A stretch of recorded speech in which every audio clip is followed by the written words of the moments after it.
Hello everyone, welcome back with another very useful and informative video.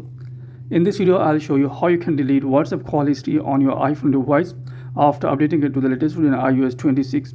So if you want to delete the WhatsApp call history on your iPhone device, then here you will need to watch this video completely so that you will be able to delete the WhatsApp call history. So first of all, here you will need to open settings in your iPhone or iPad device. Then here you will need to tap on general, and after that here tap on soft update and make sure that you are using an updated version of iOS. If you're not using an updated version of iOS, then here you will need to update your iPhone device to the latest available version. So after that here you will need to close this tab. After that here you will need to open WhatsApp. So here is my WhatsApp. I will need to open this.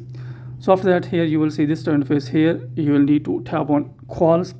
So here you will need to tap on three dots. So after that you will need to tap on edit. So after that you will see this interface. Here you will need to tap on minus sign.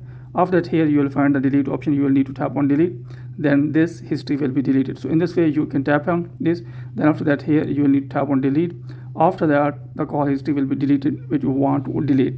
So in this way you can delete call history from your iPhone device on WhatsApp. So that's it from this video. Hope you like this video. If you like this video, then please subscribe my channel and also press the bell icon so that you can get my all upcoming videos. Thanks for watching this video.